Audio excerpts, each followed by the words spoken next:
Assalamualaikum warahmatullahi wabarakatuh.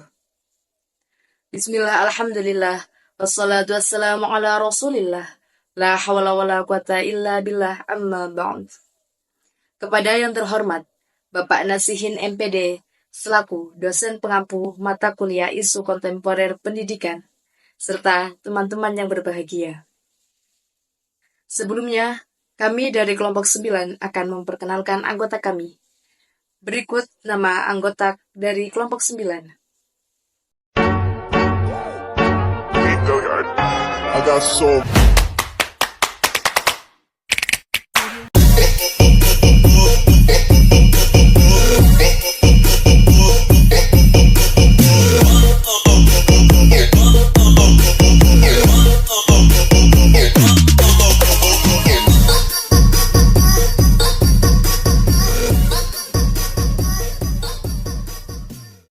Video ini dibuat untuk memenuhi tugas mata kuliah isu kontemporer pendidikan yang diampu oleh Bapak Nasihin MPD. Pada video kali ini, kelompok kami akan membahas tentang pendidikan karakter sebuah pendekatan nilai. Adapun hal-hal yang akan kelompok kami bahas meliputi yang pertama, hakikat pendidikan karakter, yang kedua, sumber nilai pendidikan karakter, dan yang ketiga, implementasi pendidikan karakter. Secara etimologi, kata karakter berasal dari bahasa Yunani, yaitu karasein, yang berarti mengukir. Maksud dari kata tersebut adalah ukiran jiwa yang termanifestasi dalam bentuk tindakan atau perilaku. Dalam KBBI, karakter diartikan sebagai sifat-sifat kejiwaan, akhlak, atau budi pekerti yang membedakan antara seseorang dengan orang lain. Orang yang berkarakter berarti orang yang berkepribadian, berperilaku, bersifat, atau berwatak. Makna seperti itu menunjukkan bahwa karakter identik dengan kepribadian atau akhlak.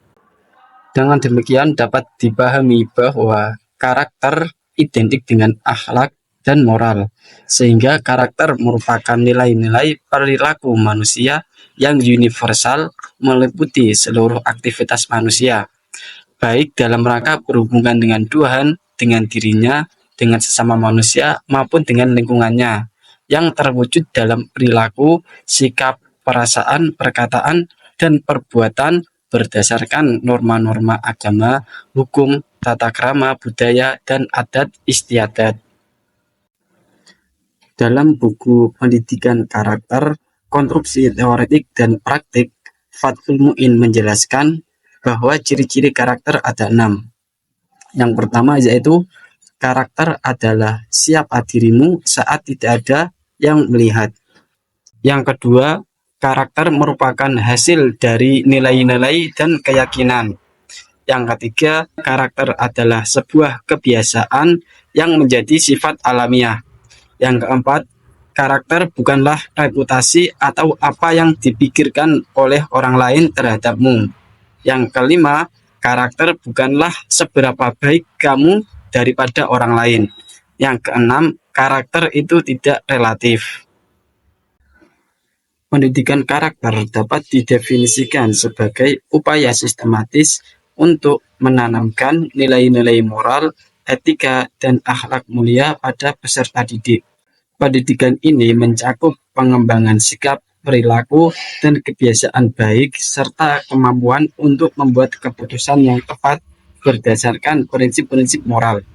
Tujuan utamanya adalah membentuk individu yang tidak hanya cerdas secara intelektual, tetapi juga memiliki kepribadian yang baik, bertanggung jawab, dan berakhlak mulia.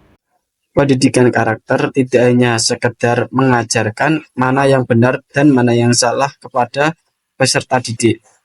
Akan tetapi lebih daripada itu, pendidikan karakter menanamkan kebiasaan yang baik, sehingga peserta didik paham dan mampu merasakan dan mau melakukan hal baik tersebut. Kemudian adalah sumber nilai pendidikan karakter.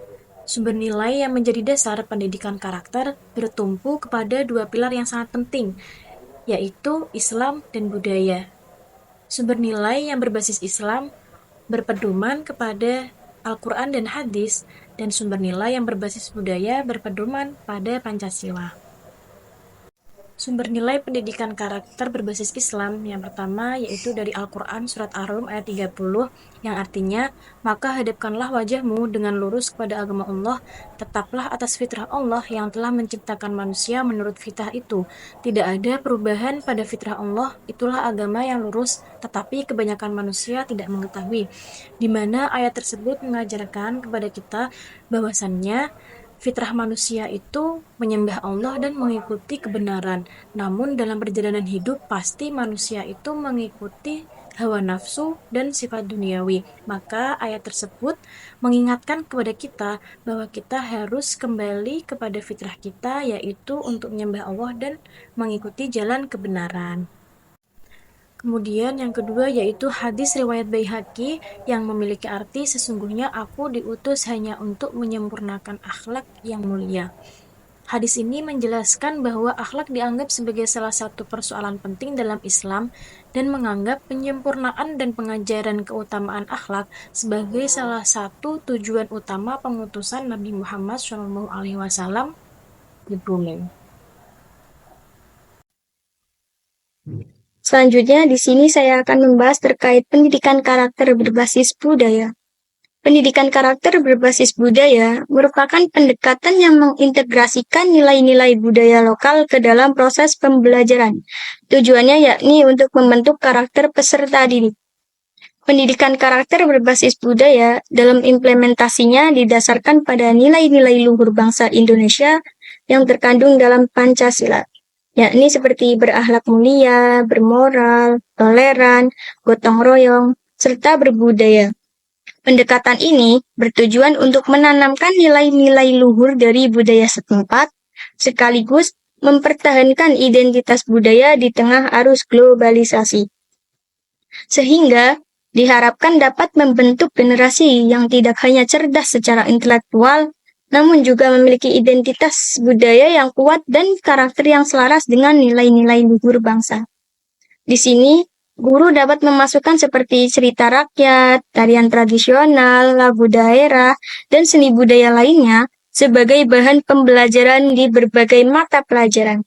Misalnya yakni seperti dalam mata pelajaran bahasa Indonesia, siswa dapat mempelajari cerita rakyat dan nilai-nilai moral yang terkandung di dalam cerita tersebut, sehingga siswa dapat mengimplementasikan nilai-nilai tersebut dalam kehidupan sehari-hari.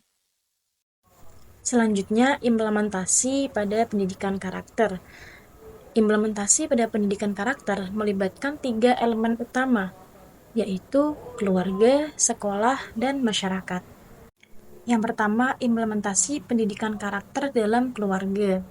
Implementasi pendidikan karakter dalam keluarga dimulai sejak usia dini, karena keluarga merupakan tempat pertama dan utama bagi pertumbuhan dan perkembangan anak.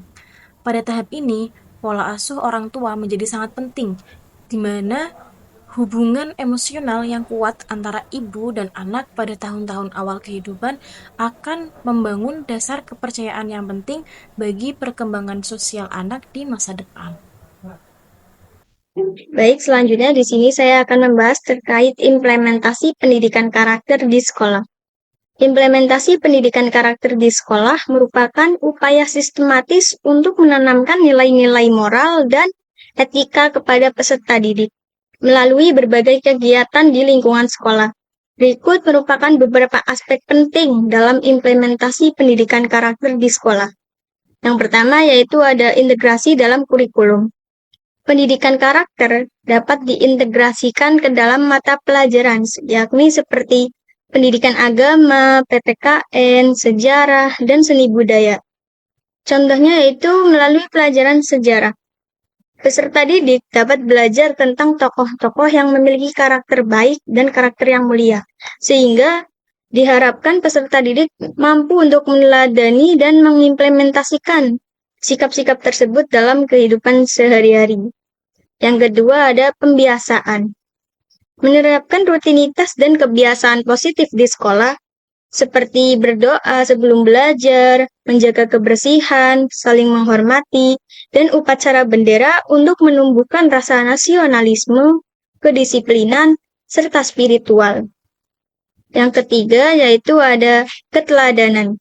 Guru dan staf sekolah berperan sebagai role model dalam menunjukkan perilaku yang sesuai dengan nilai-nilai yang ingin ditanamkan kepada peserta didik, serta membangun komunikasi yang positif dan terbuka dengan peserta didik.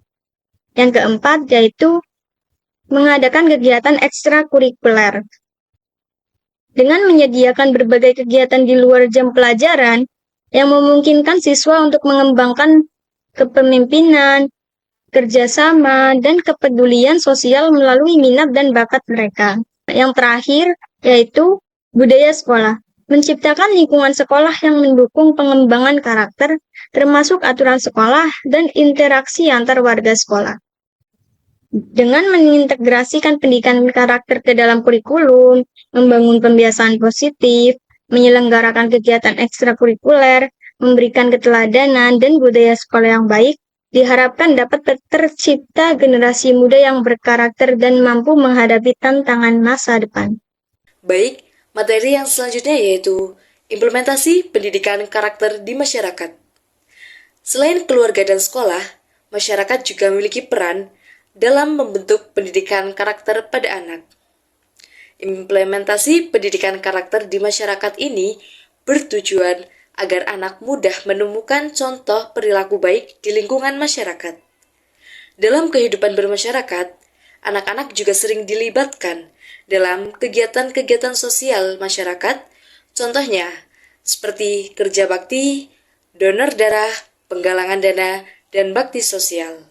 Selain itu juga, masyarakat menjadi kontrol bagi para remaja dalam mengembangkan karakter yang mereka miliki. Ketika para remaja berbuat kesalahan, maka mereka akan mendapatkan hukuman dari masyarakat. Hukuman yang diberikan pun tergantung dari tingkat keparahan para remaja tersebut membuat kesalahan. Dan sebaliknya, jika mereka berbuat kebaikan, maka para masyarakat akan memberikan penghargaan. Penghargaan ini pun bisa berupa apresiasi ataupun pengakuan. Baik, yang selanjutnya adalah kesimpulan. Kesimpulan dari materi yang sudah dijelaskan sebelumnya yaitu pendidikan karakter merupakan elemen terpenting dalam pembentukan kepribadian yang baik, terutama dalam konteks pendidikan Islam. Pendidikan karakter tidak hanya terbatas pada pengetahuan, tetapi juga mencakup aspek sikap dan perilaku yang harus ditanamkan sejak dini di dalam keluarga, sekolah, dan masyarakat. Implementasi yang efektif memerlukan kerjasama dari semua pihak dengan dasar-dasar yang berlandaskan pada nilai-nilai agama dan budaya. Pendidikan karakter yang baik diharapkan mampu menciptakan generasi yang tidak hanya cerdas secara intelektual, tetapi juga memiliki moral dan etika yang kuat. Cukup sekian penyampaian materi dari kelompok 9 tentang pendidikan karakter, sebuah pendekatan nilai. Selanjutnya bisa dilanjutkan dengan sesi tanya jawab di dalam kelas. Kurang lebihnya mohon maaf. Wabillahi taufiq wal hidayah. Wassalamualaikum warahmatullahi wabarakatuh.